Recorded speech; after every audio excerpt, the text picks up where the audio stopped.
Welcome. My name is Keanu Reeves. Life will test you. It will break you. It will challenge everything you believe about yourself.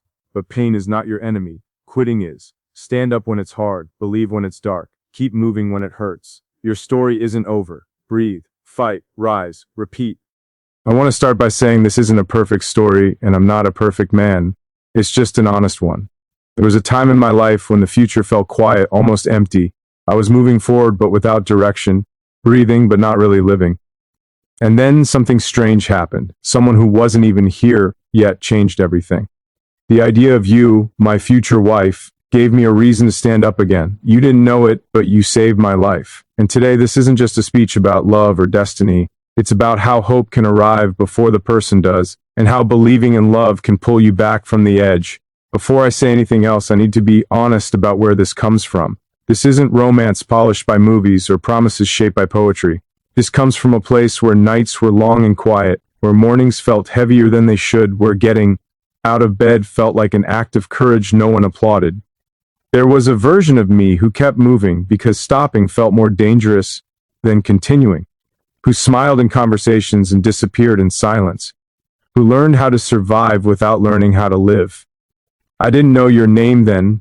I didn't know your face. I didn't even know if you were real in the way people talk about destiny. But somehow the idea of you existed, and that idea became a light I didn't know I was allowed to reach for. There were moments when life felt like standing in the rain without an umbrella, convincing yourself you liked being wet because admitting the cold hurt too much. I learned how to endure. I learned how to lower my expectations so disappointment wouldn't feel like a surprise. I told myself that strength meant not asking for help, that love was something other people earned more easily, that maybe I was built to be useful but not chosen. And yet in the quiet spaces between those thoughts, there was something stubborn inside me that refused to go completely dark. It whispered that somewhere ahead there was a reason I hadn't given up yet. Even if I didn't, he understand it. I used to imagine the future as a distant place that didn't belong to me. Plans felt fragile. Hope felt irresponsible. When people talked about someday, I nodded politely while keeping my feet planted in today because today was already hard enough. But late at night, when the noise of the world faded, I would picture a version of myself who had someone sitting beside him, not fixing him, not saving him in some dramatic way, but staying. Someone who didn't need explanations for the pauses, who could read the silence without fear, who understood that healing isn't loud, and love doesn't always announce itself. I didn't know it then, but I was imagining you. You saved my life without ever touching it. That sounds impossible until you've lived it.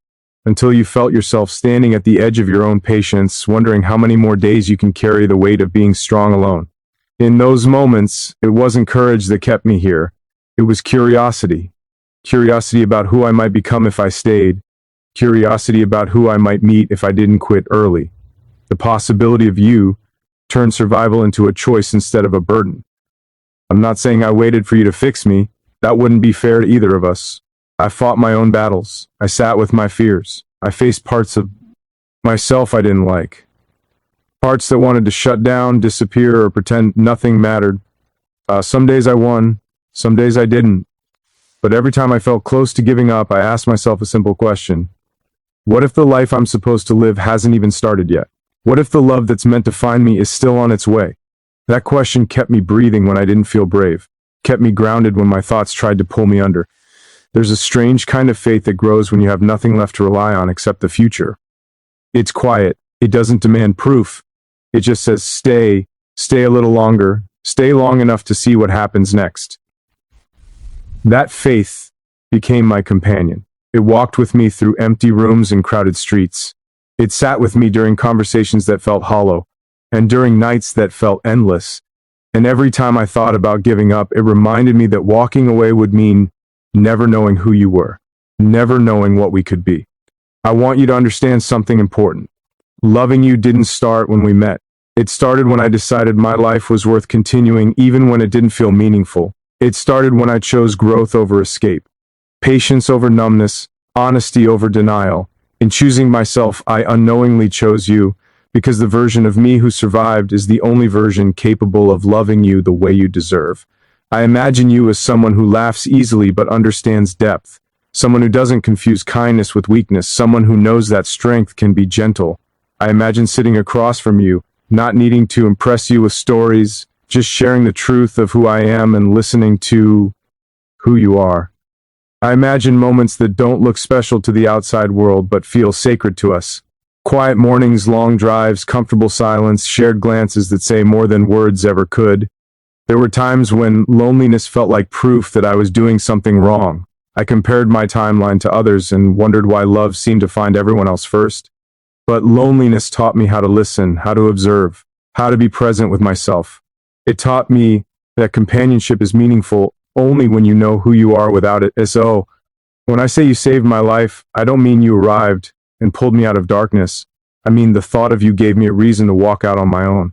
I stayed alive because I wanted to meet you as a whole person, not as someone asking to be rescued. I wanted to bring you peace, not pressure. I wanted to love you freely, not cling to you desperately. That intention shaped my choices. It made me kinder to myself. It made me more patient with my mistakes. It made me believe that love isn't found by chasing it, but by becoming someone capable of holding it. Sometimes I wonder if you felt it too somewhere in your own life, that pull towards something unseen. Maybe you were fighting your own battles, learning your own lessons, becoming the person I'll one day recognize as home. Maybe we were growing separately so we could meet without fear, without unfinished business dragging us down. That thought comforts me. It makes the waiting feel purposeful instead of empty. If I could speak to you now before time aligns us, I would tell you that I'm still learning. I still have doubts. I still get tired, but I don't give up the way I use. D2, I stay, I breathe. I trust that love doesn't rush what's meant to last. I would tell you that every day I choose to be better, not out of guilt or expectation, but out of gratitude for the life I almost walked away from. You are not an escape from my past. You are a reason my past didn't defeat me. You are the proof that hope can exist without evidence, that love can be felt before it's touched, that the future can reach back and hold you steady when the present feels unbearable. I didn't need to know your face to know your impact. I felt it in every moment. I chose life over silence, growth over surrender, faith over fear. And when we finally meet, whenever that moment arrives, I won't tell you that you saved my life in a dramatic way. I'll tell you quietly, honestly, the way truth deserves to be told. I'll tell you that there was a time when I stayed alive because I believed in someone I hadn't met yet. I'll tell you that belief changed me. It made me patient. It made me resilient. It made me capable of loving deeply without losing myself. I'll tell you that loving you started long before I knew how, long before I knew when, long before I knew where, and that every step I took toward becoming whole was also a step toward you. I am here because I trusted the future enough to not walk away from it. I am here because the idea of you gave meaning to survival and turned it into purpose. I am here because love doesn't always arrive as a person at first. Sometimes it arrives as a reason to keep going, a quiet promise that says this pain is not the end of the story, that the heart you're protecting will one day be understood, that the life you're fighting for will one day feel like home. There was a season in my life when time felt like it was moving, but I wasn't. Days passed, people changed, the world kept proving it didn't pause for anyone, and yet I felt suspended somewhere between who I had been and who I was supposed to become. I learned how to function without feeling connected to my own existence. I went through routines, answered questions, fulfilled responsibilities, and did all the things that make a person look fine from the outside. Inside, though, there was a quiet erosion happening, a wearing down that didn't scream or demand attention. It just slowly convinced me that maybe this was all life was going to be, surviving without expecting more. I didn't wake up one day deciding to give up on myself. It happened gradually through small compromises with hope. I stopped imagining a future that felt personal. I stopped believing that happiness could be something steady instead of temporary. I told myself that if I didn't expect too much, I wouldn't be disappointed. That mindset felt safe at first, like armor, but armor gets heavy when you wear it too long, and eventually it starts to feel like a prison. I carried that weight quietly, never wanting to burden anyone with a truth I didn't know how to explain. What I didn't realize then was that even in my most disconnected moments, something inside me was still listening, still paying attention, still waiting. It was a part of me I hadn't learned to trust yet, the part that knew life had more to offer than endurance. That part didn't speak loudly. It didn't interrupt my doubts or argue with my fears. It simply stayed present, reminding me that the story wasn't finished just because the current chapter was hard to read. I used to think love was something you fell into by accident, something that happened when circumstances aligned and timing made sense. I didn't think of it as something that could exist before the person did. But slowly, without realizing it, the idea of you began shaping the way I saw the future. Not as a fantasy, not as a guarantee, but as a possibility worth staying alive for. You became a symbol of everything I hadn't experienced yet, but still wanted to believe in connection, understanding, peace. There were nights when my thoughts felt louder than the world around me, when silence didn't feel restful but confrontational. In those moments, I would sit with questions that had no easy answers. What am I holding on for? Why does this feel harder for me than it seems to be for others? Is there a version of my life where this struggle makes sense? I didn't always find answers, but I found reasons to stay. Sometimes that reason was as simple as imagining a future conversation I didn't want to miss. Imagining you asking me about my past, and realizing that if I wasn't here, that conversation would never happen. I didn't know your voice, but I imagined the way it might soften a room. I didn't know your eyes, but I imagined the way they might look at me without judgment. I didn't know your story, but I trusted that it would understand mine. That trust changed how I treated myself. It made me less reckless with my own life. It made me pause before making choices that would have closed doors instead of opening them. I began to see my existence not as something expendable, but as something essential to a future that hadn't arrived yet. There is a certain loneliness that comes from feeling unseen even when surrounded by people. I lived with that loneliness for a long time. It taught me how to observe, how to listen, how to sit with discomfort without immediately trying to escape it. I learned that being alone isn't the same as being empty, and that silence can either swallow you or teach you something, depending on how you face it. In that silence, I learned what I needed from love, not in dramatic gestures, but in consistency, patience, and presence. I didn't want a love that distracted me from myself. I wanted a love that met me where I was and encouraged me to grow without pressure. The thought of you became intertwined with that desire.